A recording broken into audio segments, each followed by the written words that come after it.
Europe 1, il est 7h25. Thomas Soto. La morale de l'info, Raphaël Antoven, bonjour. Bonjour Thomas. Alors Raphaël, Barbie va subir un anti-lifting. À 57 ans, la fameuse poupée de 29 cm que les fillettes adorent et que les féministes détestent va désormais avoir plusieurs silhouettes. Barbie petite, Barbie grande ou Barbie ronde. Et oui, effectivement, c'est la fin de la Barbie unique qu'on connaît tous, Thomas.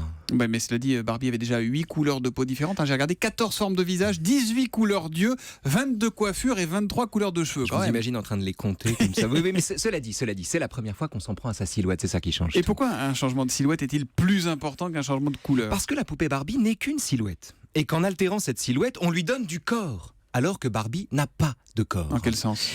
Au sens où Barbie n'est pas une figure, c'est une figurine. On a voulu voir dans ce corps sans chair le triomphe arrogant d'une conception occidentale de la beauté. On a dit à juste titre que la poupée Barbie était trop mince, ce qui empêche les filles un peu rondes de s'identifier à elle. Mais en réalité, Barbie n'est pas seulement mince, elle n'a aucune épaisseur. La poupée Barbie n'est pas un idéal, c'est une idée. C'est une idée toute nue, une idée désincarnée.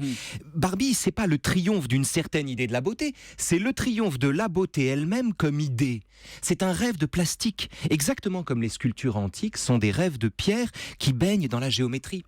Si Barbie est figée, c'est qu'elle est immuable. Si elle est transparente, c'est qu'elle est inaltérable. Barbie, c'est un physique métaphysique. C'est une pure forme, c'est-à-dire une forme qui n'a pas de forme. Et c'est pour cette raison qu'il est si difficile, impossible, de lui ressembler et que les femmes qui s'y essayent sont toujours systématiquement défigurées. Comment voulez-vous, avec les moyens du corps, qu'on se déguise en idée ?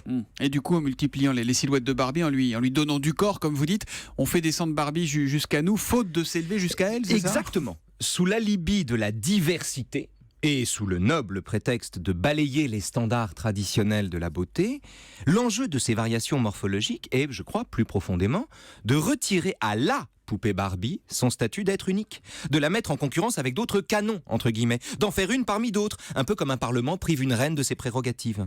Celle qui se présentait comme une valeur absolue n'est désormais plus tolérable qu'au titre d'une opinion parmi d'autres. En la multipliant, on la punit. En la collant à notre époque, en remplaçant l'admiration béate qu'une petite fille porte à Barbie, par la revendication démocratique de devenir Barbie elle aussi, on a enchaîné Barbie à la matière, on l'a mortalisée. Celle qu'on ne pouvait que déguisée jusqu'ici a fini par incorporer son déguisement, ce qui revient à la tuer, parce qu'elle n'a pas été faite pour ça. Et la morale de l'info ?